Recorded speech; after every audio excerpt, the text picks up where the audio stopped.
is here and a topic on how to understand culture as a strategic advantage. Robert is a culture architect and author of The Culture Blueprint, the guide to high-performance workplaces.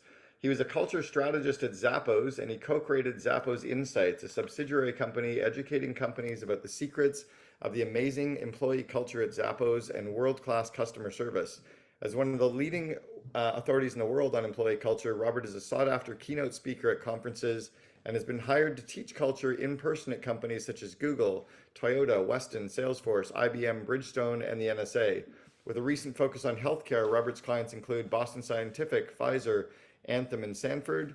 He writes for Roche about disrupting healthcare and has spoken for Genentech on how to delight customers. His work goes beyond keynotes, using principles of high performance and self-organization through open space technology, a crowdsourced strategic event. He works with companies both virtually and in person to tap into the full potential of their teams and transforms cultures in less than 6 months. Oh, geez, they've heard enough, Cameron. Let's just there's a lot here. Let's let you dive in, and Mary, let's make the bios 50% shorter going forward. Yeah, my fault on that. I just send them off. I forget they're going to be read. My apologies to everyone. Robert, you're up. Thank you, Cameron. It's such an honor to be here with you. I've been developing a product. It's called the Culture OS, and I think about you a lot because I remember way back in the day when you created that. It was that DVD for the Back Pocket COO. Wow. And it must have been a really long time ago, because for me at the time, it was a lot of money for a product. And I was like, oh, but he's so good. I have to get this. And I did. It was a long time ago. I think it was only $247 for the video. Yeah. And that was way back early. And I was like, this is really, really good. And I have you to thank for Cameron and I should share some stages and stuff. And he said, you got to double your rates. I was like, what? Just do it. You're up there with us. And I did, and been up there since. So thank you, Cameron. It's an honor and a pleasure. So welcome.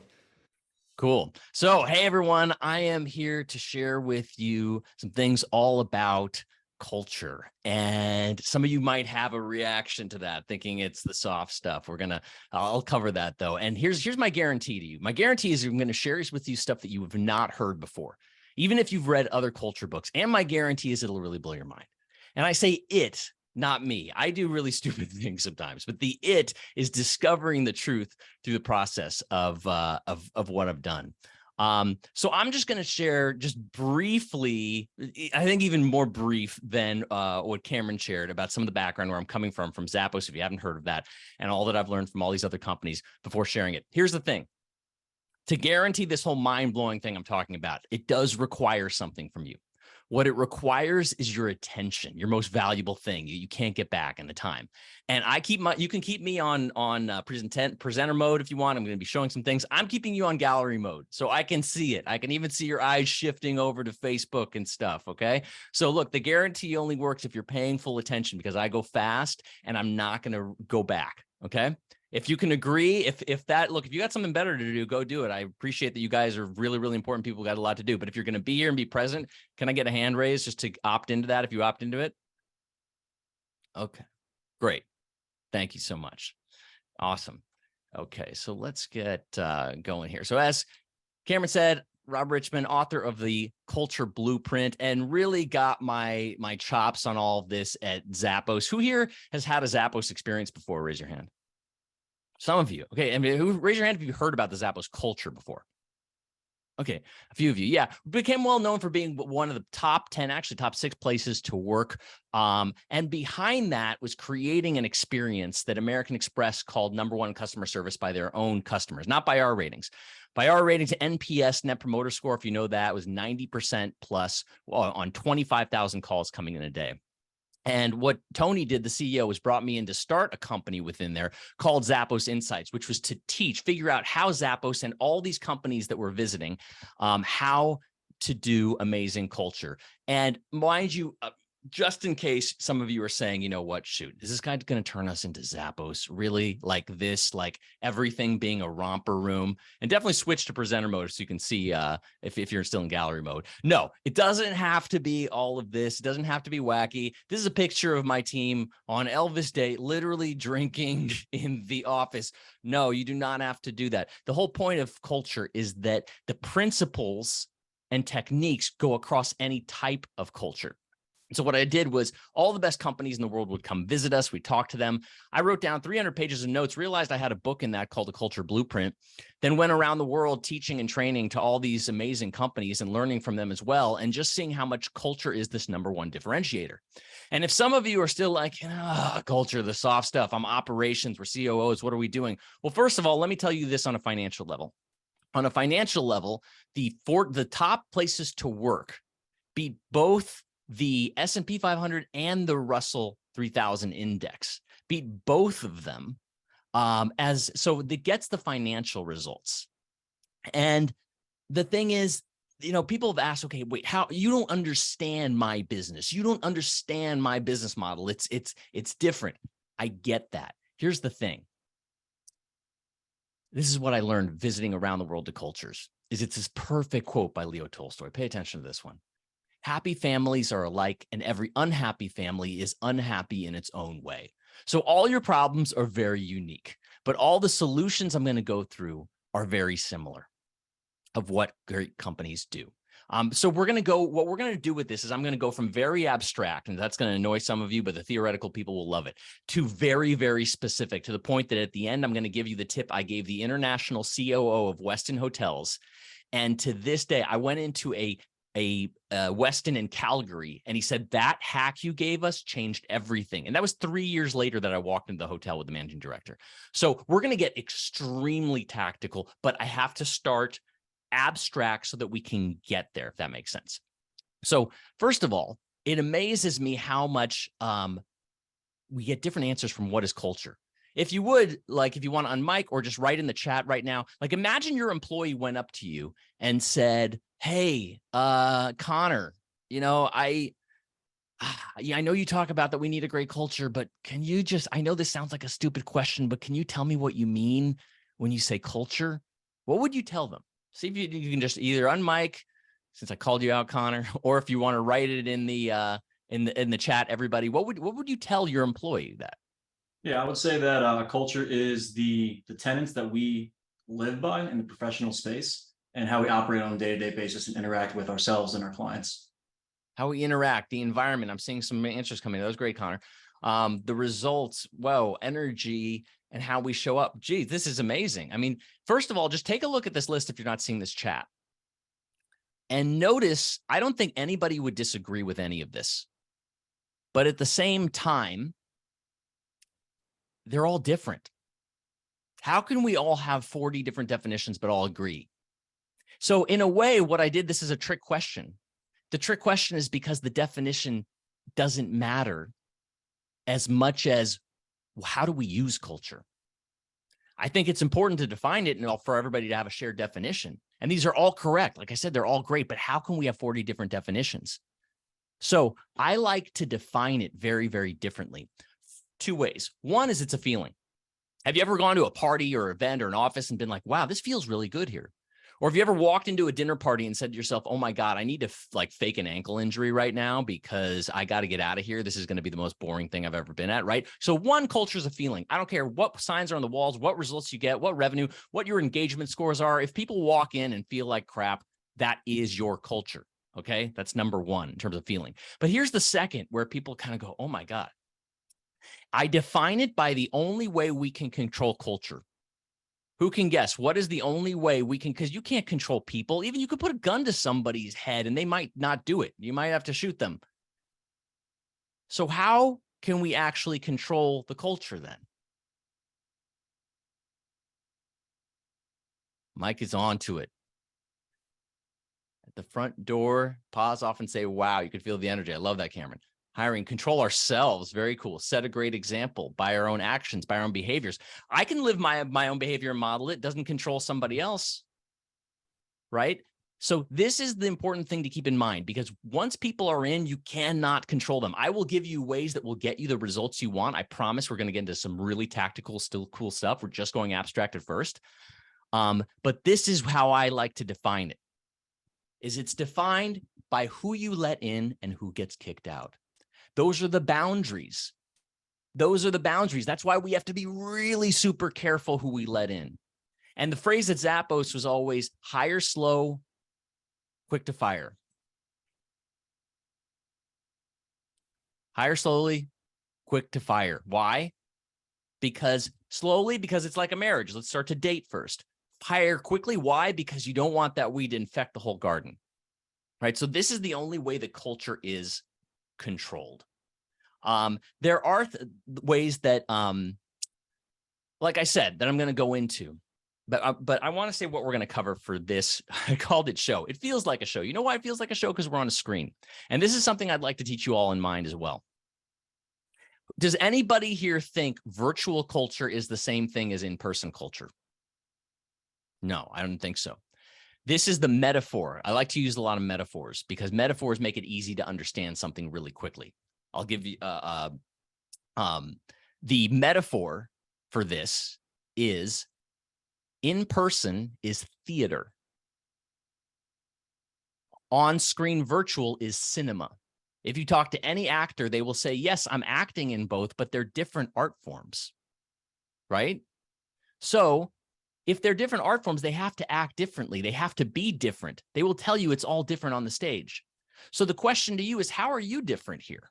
How are you creating a different culture when you're on virtually? And I'll tell you, and I'm sorry to call some of you out, but this is just what I do because I just get honest and real, is like, you see this? This is an $80, $90 mic that sounds as good as like a professional mic. When you use your Apple earbuds, you don't realize it, but you sound like you're on an AM radio. What kind of good show? Because this is like a show. There's a meme that says, the employee says, this show is terrible. And the boss says, this is not a show. This is a Zoom meeting.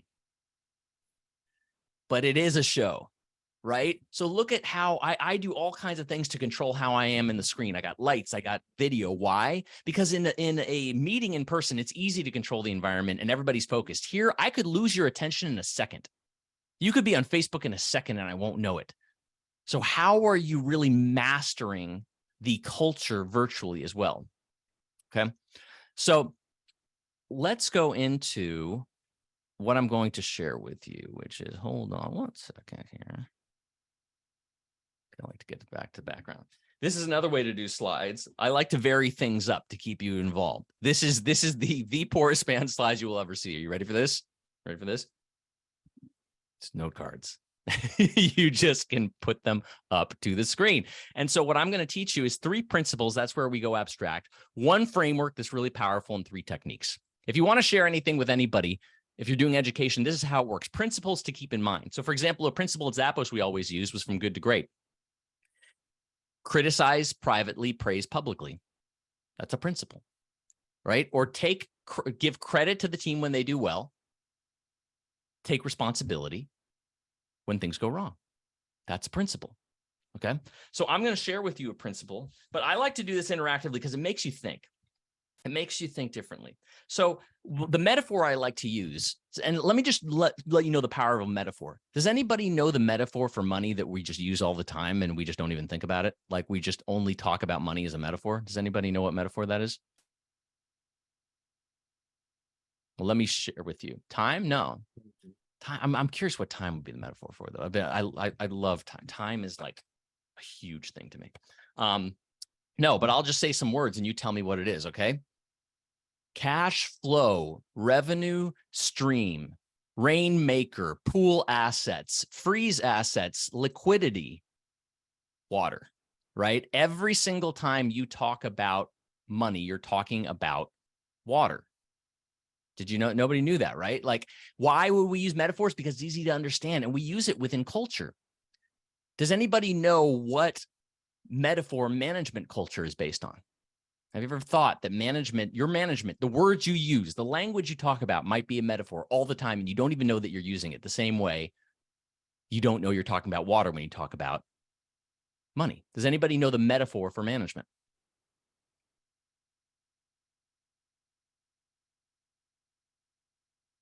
There's 1.0, 2.0, and 3.0. I'll tell you 1.0. Words like strategy, employ, deploy, target market, these kind of business terms, it's military. That's for an industrial age economy.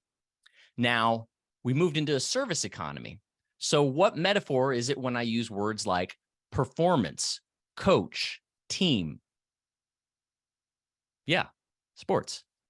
And now we're going to an information age. So it's too early yet, but you're going to start to see network and computer analogies a lot. I consulted for Facebook, and they would always say, you know, it used to be called piggybacking. I want to piggyback on that. And now they say double click. I want to double click on that. You're going to start hearing a lot of metaphors that are computer-based metaphors. And so I realized culture is a network, like a computer network.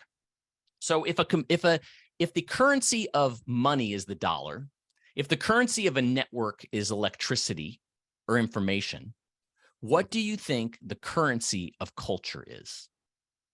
It took me 10 years to realize this. And then I'm like, oh my God, it was right in front of my face, like all the time. What's the currency, would you guess, of culture? Amps? Amps for like people isn't really feelings or energy. Let's say joules could be a currency. Energy would be like money to wealth. Dollars are the currency. Wealth is having a lot of dollars, right? So energy is a lot of energy. It might be, how do you measure it? Calories, et cetera. This is a very specific kind of measurement of sorts. Power. These are all great things. We're going to get to them. I've got all this stuff lined up for you guys.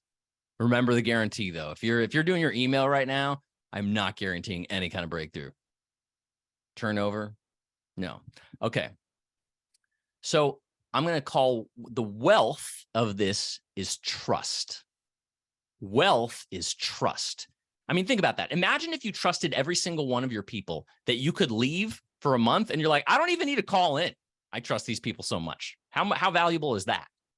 Right? So, okay. So now what is the currency of trust? Communication. Communication is like the wires, I think. And by the way, Meredith or Cameron, if you got any feedback through this and want to message me or anything, if I'm like too loud or annoying or anything, you guys just let me know. Work done, rapport. I like this because it really makes you think, and then you get the learning at such a deeper level than if I just spoon feed the answer. Vulnerability, commitment, consistency. Luxury. What culture are you working in? I'd love that, Reka. Okay, so here's this. Do an exercise. I'm not going to make you say this out loud, but bring up a time at work when you lost trust. You lost trust in someone. Bring up a time in your mind. I'm not going to make you share it. But I bet if it wasn't lying, let's just put away pathological lying or anything like that to the side and say, we all know that's horrendous. But if it's not lying, I bet it was one of two things happened. One was they said they were going to do something and they didn't do it. The second was that maybe they didn't specifically say it, but you expected that they would do something and they didn't do that. Or you expected them not to do something bad and they did that. Of all those, whose example in their mind was connected to one of those? Yeah, a lot. So what was the consistent variable of all those things I just mentioned? Follow through. It's a little deeper. Expectations, a little deeper. Clarity, a little deeper. It's just so basic that you're like, oh my God, how could it be this basic? Initiative, integrity, communication, lack of integrity, accountability, reliability. Nope. Skills showing up. Nope. I'll just tell you guys. I say, what is the currency of culture? Currents running through it.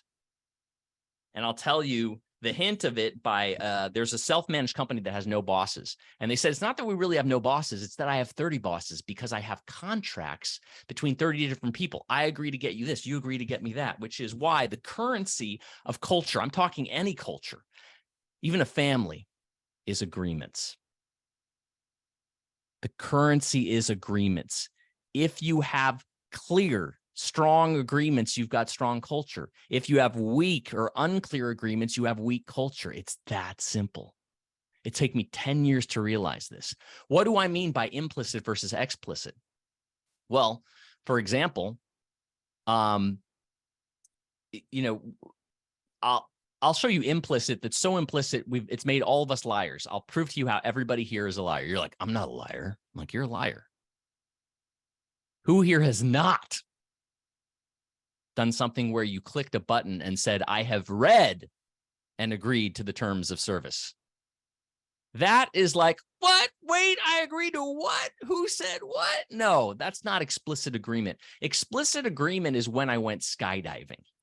When I went skydiving, I had to not just sign a disclaimer contract. I had to stare into a screen, into a video, and say, my name is Robert Richman. I agree that I could die doing this. I absolve the company of all responsibility.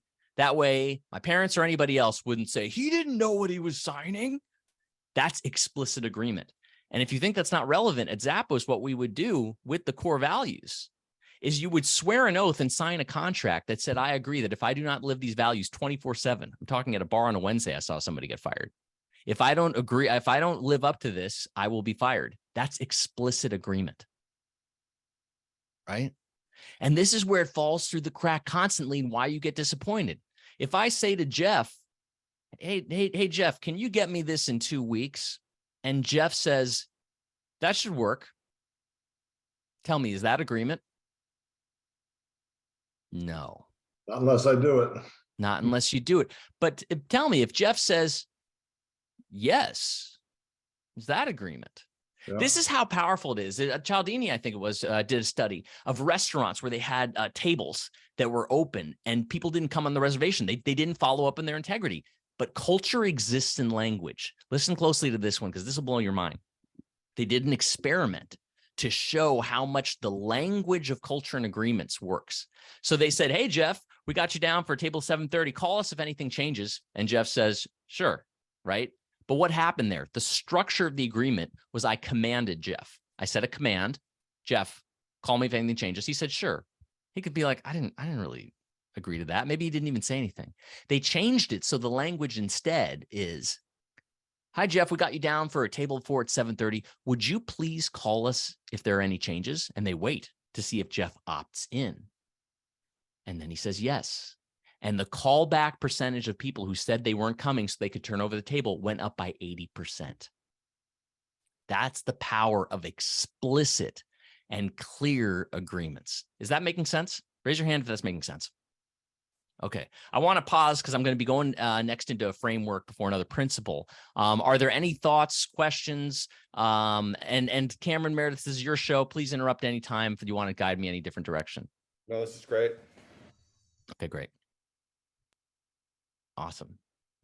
Okay, so now we're going to go into a framework. So I taught you a principle of culture, those ones like good to great, criticize privately, praise publicly. This is the principle that strong and explicit agreements, all culture is going from implicit to explicit agreements. At the end of the day, if you want to write down that and leave the show here, then you've got most of this. I'm going to show you deeper techniques of how to do this better, I promise you. But that is the core of culture. So let's go into the framework. Now, I can't take credit for this. This is something discovered by a woman named Jane McGonigal, who decided to study gamers worldwide to learn engagement. Engagement's the big word in culture. How do we keep people engaged? Not just happy, but really engaged. And she studied gamers. Does anybody either play video games or have kids who play video games? Yeah, a few of you. Have you ever had to force them to play the video game? No. So it's a pretty great engagement model. And what she realized was that games aren't so much about buttons and rewards and all these things. My mentor liked to say gamification is for dogs. Game dynamics is for people. And this is one of those two. I hope you keep paying attention because if you get it on a deep level, you'll be like, oh my God, I see where the breakdown's happening in my culture. I see where the agreement broke down even because there's agreements, but where did the agreement break down? Here's what Jane McGonigal discovered across all of the games is that they have these 4 dynamics. One, there's a goal. So like soccer, there's a goal to get it through the net. How does this apply to business? You know, when we had the goal to become the #1 service company, that's a clear goal. But what do weak leaders do? They change the goal constantly. They make the goal different for different people. They sandbag it, right? So you want a really, really clear goal that everybody understands, can get behind, can get on the same page, like Cameron does with Vivid Vision, like that type of very much clarity. You got the goal. Number 2 is rules. All games have rules. If you pick up the ball with your hands in soccer, it's not that you're a jerk. It's that you're not playing soccer. you have to penalize you because you're not playing the game, right? So rules, how does this apply? Well, for rules, there's several. For us, it was core values, but there's all kinds of rules. I mean, what amazes me is I'll go into most companies and say, "Hey, Holly, what constitutes a fireable offense at your company?" And she might say, "Well, it's negligence, gross negligence, harassment, poor performance." Rarely do you hear something like, "Oh, we have these 10 goals, these 10 standards. And if they don't meet these 10 standards, they get kicked out. I don't even care if they're the best salesperson. They get kicked out if they violate these standards," right? So rules. Okay. Third is feedback or keeping score. Oh, I should reveal the last one there. Third one, feedback or keeping score. How do we know we're doing well? At Zappos, well, you got things like revenue and profitability, but we had things like NPS. Who here knows what NPS is? Raise your hand. Yeah. Or we had internal NPS for everything. How much are you likely to recommend your manager to another person here? How likely are you recommend this class to another person? Right? So internal scores and keeping scores. Okay. And then the last is it's opt-in. Like you don't have to force your kids to play video games.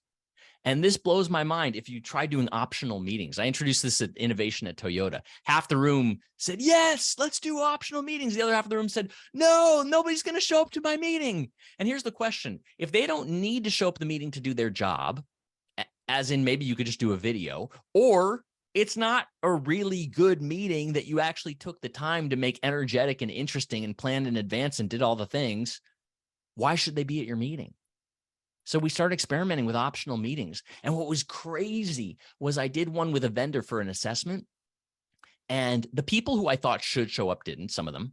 The people who I didn't think cared at all did show up. It was a 6-hour meeting, and the vendor said, "This is the strongest team I've ever seen." I said, "This isn't a team. This is 6 people who actually want to be at the meeting." So opt-in is tremendously powerful. And we applied this structure in an almost subconscious way to recruiting. So for example, for Zappos, the goal is to get in. You don't just get in. You don't just get in. The goal is to get in, but there's rules to do that. You have to show up at 7 a.m. every day for 4 weeks because it's a time-based kind of culture with customer service. You show up at 7:05 one day, you're cut. Wait, your mom was in surgery, it was really important. Okay, we'll make an exception. Here's the only thing. You got to go through the entire thing all over again. That's how strong the rules are. 90% or above are on test. C-level on down has to take the test. So there's rules. And there's ways to keep score, feedback, keeping score. You get pop quizzes all along the way. You get feedback and support all along the way. And then the big one we became well known for was the opt-in, meaning if those first 4 weeks, a bad culture fit can ruin a company. So if in those first 4 weeks you want to leave, not only can you just leave, obviously, but here's a month's salary for you to leave so that you can relax as you try to find something else. Because if you're just here because you're sweating your paycheck right now, that's not true opt-in. Is this making sense? Raise your hand if this is helpful so far. Okay, good. And interrupt me anytime. You want to unmic if you want to ask questions. Otherwise, I'll keep going with my process. Cool? Okay. Everybody take a deep breath in and out. Okay. So we are going to show you how this applies the game model, even more to operations. I love operations people because you're so tactical. Now, this is a technique that I showed to various organizations, Facebook, many others, where it's just, again, it's not clearly defined. When things aren't defined, it's hard to succeed. It's just hard to succeed. So this is a model that I came up with. I'm going to share screen right now.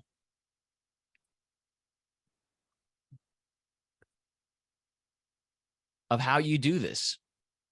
Okay. Can everybody see my screen? Okay. Let me move the audience over 1 second. Okay. So 1 is DOD, definition of done, like the goal. It's amazing how much people will say, well, how do we know when we're done with this thing? We need to actually set a termination point. It can't just be a goal. It has to be, when are we accomplishing it? Otherwise, people check out. Rules, SOS, standard of success. When you delegate to me, how will I know I did a good job if you don't tell me your standard of success? right? And then MTM, measures that matter. What are you measuring on if there's a measure? Is it a lagging indicator? Is it a leading indicator that I have control of? You wouldn't believe it, because I do this thing called open space where all these projects get started and everybody would say like, oh my God, we have all these ideas, but holy crap, we didn't know, nothing to find done. Nothing. And wait, how do we know it's a good one or a bad one? No standards of success. Wait, what are we actually going to measure? Is there anything that we can make measurement? That is the scoreboard. And now what I'm going to share with you is a method of opt-in that will really, really blow your mind. And I'll then show you how it plays into a bigger model that's for culture. But first, I'm going to go into this tactic. So this is called the opt-in structure model. And by the way, if you either now or by the end, if you want me to send you this model, just put your email address in the chat, or just tell the staff here that you're okay with you sharing your email to me, and I'll share with you the model so that you don't have to just be furiously taking notes. Okay, so this is the model. I'm going to show it briefly, and then I'm going to take it away so I can show you it specifically, because there's a whole computer process to getting opt-in. Okay, let me show that, take it away, because I'm going to show you exactly what to do. So the first thing this does is start with an invitation, because it's one thing if I put Cameron on the invite for Outlook, guess what? Cameron's got 4 other meetings at 10 a.m. and he can say, oh, Rob, sorry, I'd love to be at your meeting, but Meredith has one. He can play off any these days. We can always play things off. Versus, what if I said to Cameron, you've been such an amazing guy, such a mentor. I'm working on something on my vision. I see how just incredible you are. I'm having a meeting about vision for this team at 10 a.m. on Wednesday. Could you come for like the first half hour and talk about it? What have I done there? I've crafted a great invitation. This is how powerful, and culture is everywhere, guys. Remember, this is across the board. So it's one thing if I say to Laura, hey, Laura, do you want to come to a dinner party at my house on Wednesday? Laura might be like, I don't know. Rob sounds weird. He's probably got weird friends. I don't even know what this guy eats. Right. But if I say to Laura, I'm going to have a dinner party on Wednesday. Let me tell you about Cameron and Connor. I think you'd really like them. Here's why they're cool. And I've got 8 other people like that. And we're starting at 7. It's going to be a gluten-free Italian. We're going to go till 8:30. Then anybody can leave if they want, or we're going to stick around and have some dessert. If that sounds good to you, just think about it. Let me know by Friday.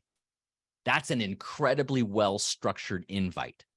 And the best interpretation I had of sales that I learned from Lisa Sasevich is that sales is not convincing. What sales is giving somebody everything they need to make a clear decision of if it's right for them. That's ethical sales. Is you got everything you need to make a decision. You weren't a good salesperson when they say maybe, or when they say, I'm not sure, because it's not about convincing them. Convincing leads to buyer's regret. Okay, so decision. Which ways can they go in their decision? They can go yes. And if you've got a yes culture, that can be a little dangerous, because is there enough safety to say no? So let's go with the yes first. It's not just a yes.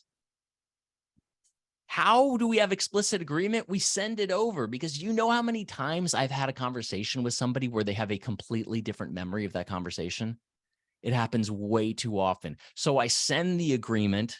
Yes, thank you, Jonathan. I appreciate it. Here's the details. Just let me know you got this. And now we're all on the same page. Less disappointment. It's beautiful. What if there's maybe and hesitation? You got to detect that. If Jonathan goes, oh, yeah, I go, wait, hold on, Jonathan.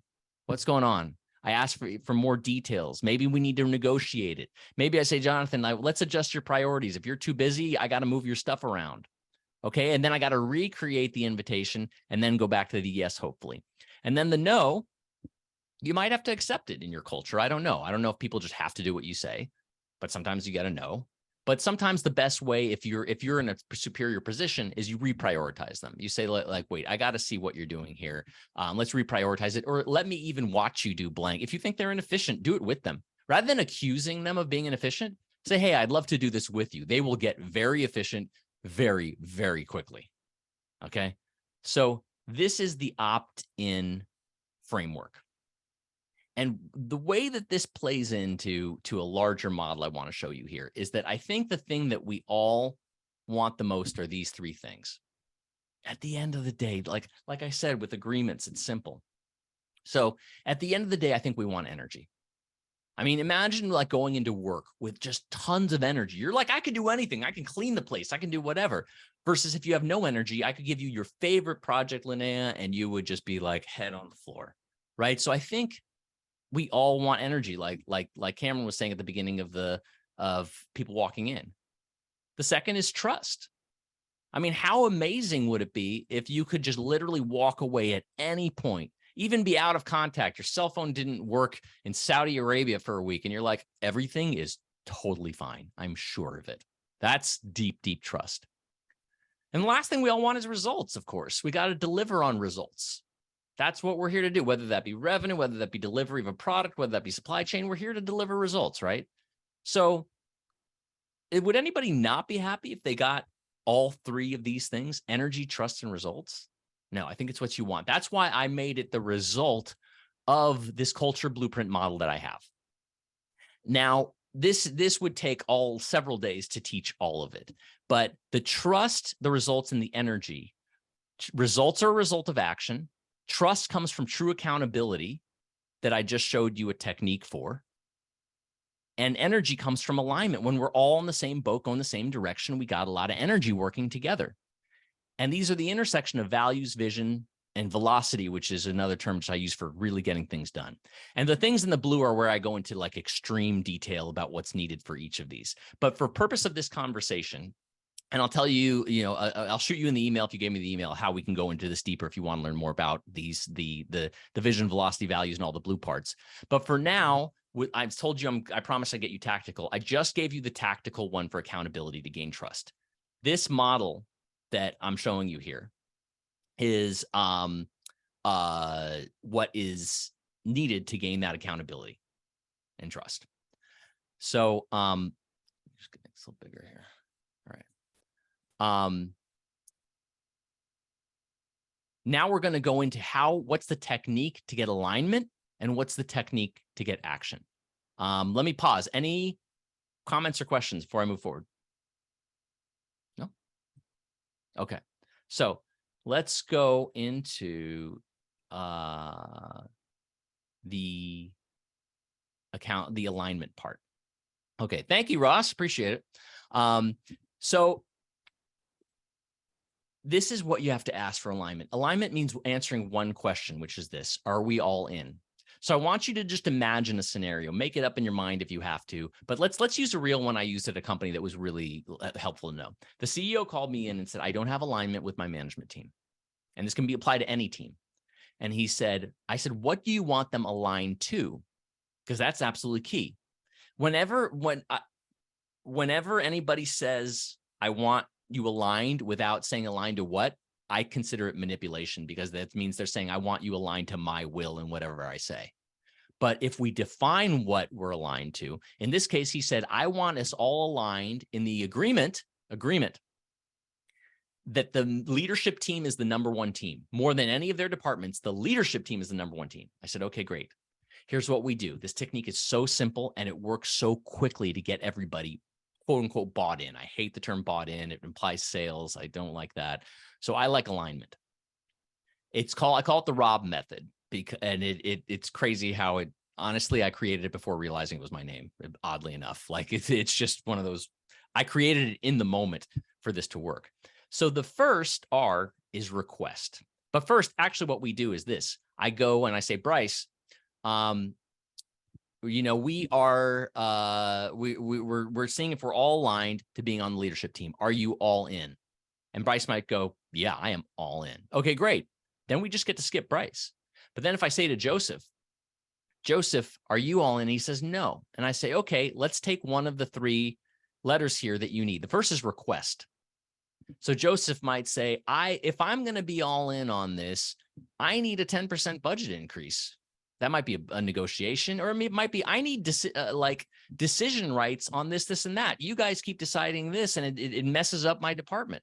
And now there's a negotiation going on with the team. Did he get his request? Okay, we can give you authorization rights on this. Now, are you all in, Joseph? Joseph says yes. Awesome. Okay, now we go to Dan. Dan, are you all in? Dan says no. And Dan says he wants to make an offer. And the offer is, I'd like to be in on the marketing meetings and offer my advice because I really feel like my opinion is warranted, and I don't feel like I'm contributing to that, and I really want to. If I feel, I get it that the marketing department won't always do what I say, but I'm an influential person, and I think I've got good point of views on this. I'd like to be in on that meeting. May I? Marketing person says, yeah, we can do that. And Dan goes, okay, I'm all in.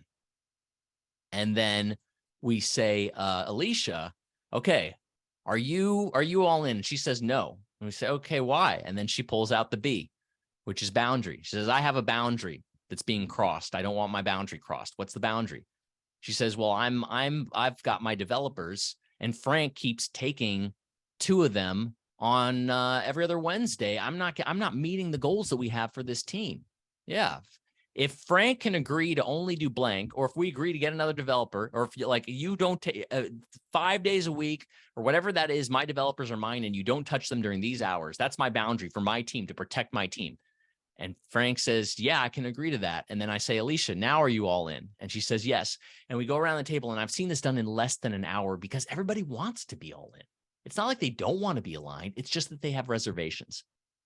And sometimes, I've added to this because I was inspired with my own name to do this, but also that there can be I haven't seen it used, but I like to offer it to people, which is calling baloney or bullshit. Or if it's a major goal, then and you're like, it's just too big, then it can be committing to an experiment first before that happens. So this is a framework you can use to go all in. Okay. So now we're going to go to the last of the model here. So just to review, we talked about accountability and the opt-in and the structure of an opt-in that actually keeps people accountable by their own word. We talked about alignment, which gets energy because everybody's rowing on the same page together, and they love to do this. I hear, how do you facilitate the discussion? Ask them if they're all in. Yeah, you teach them the framework ahead of time. Yes, you teach them the framework ahead of time. Absolutely. So we went over the energy to get you in alignment. How do you get results from action? Well, there's a lot to cover there with flow states, with how teams work, with how GTD is a getting things done system that I teach. But I want to go to one that's been blowing my mind personally. And I'll tell you, because I'm someone who has ADD. Maybe it's obvious, maybe not. But this blew my mind because it actually comes out of the world of extreme programming. So what happened was I was working with my coach on, and I said, okay, like she said, where are you overwhelmed? And I said, my email. I've got just so much to get through. It feels like it's going to take all day. She said, okay, we're going to do something called body double. It's called body double, where she's with me while I'm doing this. And extreme programming, 2 programmers are on the same screen. I said, okay. And she said, you're going to verbally process too. You don't have to, but you can if you want to. So what I did was I hit my email and I was going, okay, Cameron needs this result. Okay, that. Okay, I can delete this. All right, Kara, no, I'll just delay that. I'll hit Boomerang. Boomerang's a great technique, a plugin for Gmail that sends it back later. Okay, I'm doing this. And she goes, whoa, okay, stop. How much of your email did you get through? I go, half my email that I said was going to take all day. She goes, it's been 7 minutes. 7 minutes. This is the matching of accountability with productivity. The big lie in productivity is that you got to do it alone. And anything within culture, if you're acting alone, you're not doing culture. You do it with somebody else. So I saved that Weston hack for last. I'm going to give that. Before I go and do kind of a close on that hack and just kind of a final story. And then what I like to do is, I didn't have the last of the principles that I was going to share, which is this. This ties into why that would give it away. But here's a question for you. When it comes to culture, what is consensus reality? What do I mean by that? Well, we've got different points of view, opinions, race, gender, salary, skills, everything. Everything is different. People have different interpretations. You might even have the same vision, but I interpret it one way, you interpret it another way. So what can we agree is consensus reality in culture, where if Kara said something differently, we'd all be like, Kara, you are absolutely insane. We need to send you to the psych ward. What constitutes consensus reality? Where we all can agree? Because remember, alignment happens and synchronization happens very well when we're all on the same page in the same reality. What do you think that reality is?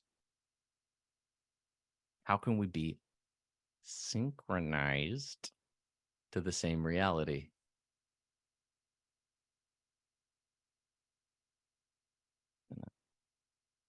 Stop screen share for a sec.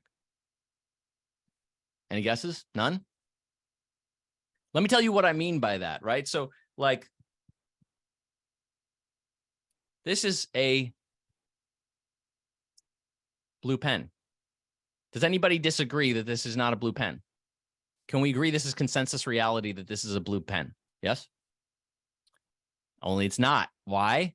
Because my brother would tell you it's gray because he's colorblind. So we would not have consensus reality. But here's where even my brother would have consensus reality. It's this. Time. Does anybody disagree that it is right now 11:23 a.m. Pacific Standard Time? Does anybody think it's 4 p.m. Pacific Time? No. So tell me, how does that help us? If you know now we all have a consensus reality in the group of time, how does that make for amazing culture? Let me put it this way. What's it like when people are on their own time and define what on time means for them, define what late means for them, define, oh, I think late is just 2 minutes. Another, Holly thinks late is 10 minutes. Cameron thinks late is 2 hours. What does that do to culture? Destroys it. I remember talking to a friend who went to a mastermind. He said, oh, yeah, one of the masterminds is hippies, one are millionaires. Guess which one where everybody shows up on time and guess which one where everybody shows up late? Guess which countries are dominating economically? Japan, Germany, right? Guess which ones are not because they show up late to everything. I'm not going to name names because I might offend somebody. But it's not in this hemisphere, I'll tell you that. Look, it's just the consensus reality. Late is defined by many things. There's only one definition of on time. So what I do is I challenge people and I tell them, try to be early even. You'll get the party music here for everything and see how your life changes because you're not trying to bend reality to it. And what I notice for leaders is that leaders are on time, are respected. Why? Because if Clay shows up and says, oh, I'm sorry, the board kept me late, then everybody goes, oh, Clay's not in charge, the board's in charge. Tony, I learned this from Tony Hsieh, the CEO of Zappos, who was meeting with Jeff Bezos. He never once personally or professionally said Jeff Bezos held me late because he would never let Jeff ever do that. Doesn't matter the circumstance. He said, I got another meeting. You want to book another meeting? Do that. The amount of control you will feel around your own life. And if you invite other people, invitation to experiment with it, you'll be blown away. I remember I promised you you'd be blown away. I didn't promise you when. You get blown away when you try these things. Cool? Okay, so I'm going to go to any thoughts, questions? All right, I'm going to go to the last hack, which is the final principle. And the principle is that you don't know what you don't know. You don't know what you don't know. So does anybody know the solution to finding out what you don't know that you don't know within culture? What would you do to find out? The team is saying things that you don't even know. How would you get the truth? Feedback, open-ended questions, ask others.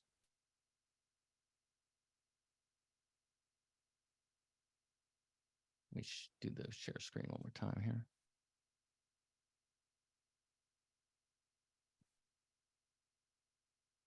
I don't think I've seen it yet in the chat.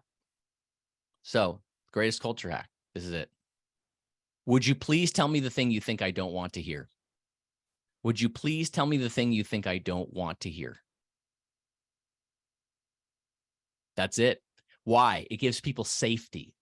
Oh, Eric really wants to know. Oh, wow. When he said he wanted feedback, I thought he kind of wanted compliments. I didn't think it was safe. Now he's telling me if I don't tell him this thing, then I've failed. This is what I said to the COO of International Weston. He brought everybody in after the event and said to his whole team, you all are going to tell me this now. And it was a vector changing event. If you remember one thing, just try this one. And all of this is the model that these models that I've been showing you, the blueprint model, they're all in something called the Culture OS. I'm literally just launching it coming this week. So if you're interested in that and you gave me your email or you gave permission, I don't like anything without permission, but if I'm allowed to contact you with this, I will share with you all my templates, all my checklists, everything that I've learned over 12 years of working with the best companies in the world and the operating system for talent. So this is culture. This is how, when you know you've done it right, you got the energy, you got the trust, and you get the results. So I don't know if you guys end your meetings, Cameron. Do you guys end it exactly at the half hour? We've got you for about another 10 minutes for Q&A. So let's, Okay. if we can do that, I know there's going to be a lot of good questions. Okay. Yeah. Happy to. Yeah. Members want to throw their hands up, and you've got the floor to ask questions. Just throw your hands up in Zoom. You can ask Robert any questions that you've got. Barbara had a good question in the chat. Okay. You want to read it out loud then, Meredith? Sure. Barbara said, can you ask that question when you're implementing the culture? Can you ask that even to people you know that are not 100% aligned with your values? Which question is this? The last one? I think so. Tell me something you don't think I want to hear. Only if you want to know the truth. And I'm not saying the facts. I'm saying the truth, meaning it is their truth. So if you want to learn their truth, ask them. I didn't say facts. I said the truth. Cool. Nicole, I see your hand raised. And be prepared to unmute if you're raising your hands. Yeah, thanks. Yeah. For the opt-in, I work in consulting, and a lot of times for meetings, we need our clients to be there so that we can get the information or collaborate with them. And they're in a culture where everybody's over meeting back to back all day. So I love the concept, and I can, apply it to my company for my internal meetings. But I was wondering if you had any thoughts on, how to do that in an environment where you don't have as much control over the culture. You're more of like a participant in someone else's.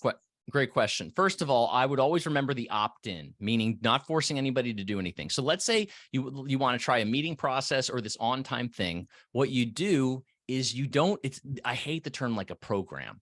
Like core values can be a program, but that's a ride or die. Like you are going to do that like building a huge building. But if it's less than something that you're 100% committed to and willing to fire people over, then don't call it a program, call it an experiment. And Nicole, you'd say, hey, I'm running an experiment if anybody wants to join me. The hypothesis is that if we structure our meetings with a goal, with a way to keep score, by the way, with my meetings, I keep score with a literal scoreboard. This is a Kanban board where I'll move things over because everybody loves winning games. And the question is, can we move all these cards over to done by the time that the shot clock is done? And these are like toys to me, but they're so fun because everybody wants to win a game. And so you, Nicole, would propose that. You say, well, I want to do this new format for a game, and we're going to run it for 2 weeks to see if meetings are more productive and fun and engaging, and if people like them. And we've got an NPS that we're going to do at the end of it. Who would like to join for this experiment? And you see who opts in. And what's key to this is if you're in a leadership position, this is what you have to add as part of the language. You say, look, I'm debating making this new meeting format mandatory. I don't know if I will, but I'm going to run an experiment. And here's the thing. I'm going to take input and feedback, but only from those who do it, because I don't want opinions. I want feedback. So if you have an opinion about this and you don't participate, I'm not hearing you because you just have an opinion. But if you participate, I will listen to you. And then everybody, even the people who hate it, are like, I am going to play this game. And they are often surprised. The people who hate it the most end up loving it.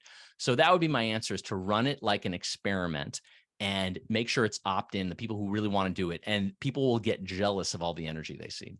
So thank you, Nicole. Great question. Very great question. Matt, did you raise your hand? Yep. Hey, Okay. Rob, thanks. Awesome session, man. I just had a question on going through the opt-in process, right? So scenario, someone opts out, decision gets made that affects them, they get less than thrilled about it, right? Have you walked through that before, and how do you tend to reconcile that? Have you ever put the brakes on the decision, or did they learn the hard lesson and keep rocking? It's a little too abstract for me to answer. Can you put a little more color to it so I can kind of put some bones on the meat, or some meat on the bones? Yeah, for sure. So let's say there's I don't know, call it a utilization of someone on a team, right? Sales and marketing is sharing a resource or whatever. We need to do something that chews up their bandwidth. Marketing doesn't come to the meeting because they opted out, didn't think it was useful. All of a sudden, they might not have as much bandwidth with this person as they thought they did. That's a bit of a contrived example, but marketing leader gets pissed off. When did this happen? Well, you didn't show up. We're moving forward. We're making things go. Like, how would you reconcile something like that? Okay. So in the model I showed you all, where do you guys think, let me show it. Where do you think the model broke down in this scenario? I guess he didn't make that agreement. Well, yeah, if there's no agreement, there's no agreement. But the whole thing starts with excellently crafted invitations. Mm-hmm. If you don't have well-crafted invitations, yeah, Connor, it's not strong enough. And you got to go back to the drawing board, and maybe even ask them. Is there something that you think I don't want to hear? Maybe that'll get you the truth. Like, why? Wait a minute. Aren't we aligned about having great marketing here? Ask questions. That's in the middle there. Ask for more details. Ask for questions. Negotiate. Do they have to show up to all of it? But it all starts with a really, really strong invitation. Does that make sense? It does. I don't want to chew up too much time beating this up. I can stop, or I can ask a follow-up. It's up to you. I don't know what the queue looks like. I don't see another question at the moment. So if you want to follow up. Go ahead, Matt. I've got a question after you. Okay, cool. At least for us, I don't know if all the teams are the same, but like in our leadership team meeting, a lot of the time, we don't know the agenda ahead of time to craft a strong invitation about the specific subject matter, right? So you could be in the call, we populate the issues list, someone asks a question, we try to make a decision in the call and keep going. So that's kind of the context around it. Is yes, there should be the underlying predicated invitation that you're a leader, you come to the leadership team meeting, but that feels like that's what we do now. Everyone shows, but it doesn't feel like opt-in. You know what I mean? So that's kind of, is the invitation just, look, we're going to make really important decisions that might affect you, so you should probably come to it, but it's up to you. Is that the spin? Yeah. I mean, it's also just saying, hey, look, if you don't, decisions will be made without you. It's kind of carrot and stick. That's kind of the stick end of it. Carrot of it is why is this going to be a good meeting? Why would I enjoy this meeting? Why are you making this? Is this a meeting you would love to be at? But more importantly, that other people would love to be at. I mean, meetings run by engineers. Oh my God, I want to shoot myself in the face. Sure. Engineers are just the level of detail is insane. I coach people on pitching and talking, and are you making it an interesting meeting? For one, are you showing the consequences, right? And then are you showing how valuable they are for it? Are you really kissing their butt and telling them why they're so important to you and why they need to be there? Cool. All right. Cool. Thanks, Rob, thanks. Appreciate it. Yeah. Cameron, unless there's another. Question I've got. So culture in the past, and especially back when you and I met, and even with Zappos, so much of it was around location, right? It was our environment and connecting and the hallway meetings and, the day-to-day interactions. And it's interesting, a lot of what you've covered today really doesn't matter if you're in an office or working remote. Any other secrets and tips though on how to really actually build that strong company culture when companies are either fully remote now or very, very hybrid? Yeah, absolutely. First of all, at a basic level, if people can do their jobs without collaborating, that's an issue. So first, ideally, there should be some collaboration required. If it's not required, it's going to be just very, very hard to have any kind of culture. That's why I don't really get called on and really hate being called on by law firms, because they're just, yeah, I see, Alicia. They're working independently. They're not a culture there. It's really difficult, right? So first one is just making and even giving them projects if they don't have it. That's what I would do with a law firm, is I would tie people up together and say, you all have to do this, and now they have to work together. And so that's just kind of a basic one. The other one I like to do with people is, how can you do increasing levels of vulnerability? What do I mean by that? Well, what oftentimes happens at the beginning of a meeting or something is you say, "Oh, hey, Clay, where you coming from now? Oh, Connecticut? Oh yeah, I went out there at 894. It's really cool." The most boring conversations happening at the beginnings of meetings, right? So that's an opportunity. I like to take those as opportunities to go what I call more and more vulnerable. And the first one I like to start with is saying, what are you fascinated or obsessed with? Right. And somebody will say like a show, or somebody will say just a concept, and you get to learn deeply, because this is what culture is really getting to know people as people. And then it goes progressively deeper. Next one I could say is like, what are you looking at? Meaning, what are you looking to buy? And somebody goes, "Oh my God, I want to buy this boat," or, "Oh, I love this piece of this guitar, this Les Paul Gibson tobacco burst. I've been dreaming of that." You get to know people deeper that way. And then, I actually wrote this as a response in the New York Times when they were talking about, do you bring your whole self to work and all your politics and everything like that? And I made the point of, don't bring your whole self to work, because work is for work. But the version I think we should all bring to ourselves to work is our future self, not our whole self, but our future self. Meaning, if Meredith wants to do blank or blank, we all get behind her, whether that be growing professionally or personally. Where do you want to be? We had a life coach on staff, but we also did it without life coaches. So how are we bringing more and more our future selves? Because that's going to keep people engaged and get more people connected and vulnerable through a few of these exercises. So I hope that was helpful. I do love seeing people's home environments a lot more via Zoom now. We never really got a glimpse of their kids running past, or where they're working from. And there's been something interesting there that I think's been cool culturally. Last question we've got from Barbara. Go ahead. Yeah, Barbara. Hi, thank you. So how do you manage this? Like, as just like, you don't come to work with your whole self or your future self, but if currently our team is struggling with something personal, how do you support them? But at the same time, it's like, here is work, and you need to get this. It's a great question. Your audio is very low, by the way. I recommend a mic. That's that you all are hearing like the effects of that. It can be very ineffective for your voice to do it that way. But if the question, if you didn't hear it, is if somebody's going through something emotional, which a lot of people really are. There's a lot of that's going on in mental health right now. First of all, I think if you have it, if you can spend it, the kind of benefits program at Zappos, we had an amazing. I mean, we had a coach on staff for one. But if you can help them afford some type of therapy, I know that not everybody can, but it is amazing how much it helps when you pull somebody aside. We're not doing it publicly, but I'd say, "Hey, Barbara, something going on." And it's just, John Wooden, the most winning coach in, I think, all of coaching history in basketball, said the number one thing he was asked is, how do you get high performance out of your people? Is he said, love them. Love them. So people can tell how much you care.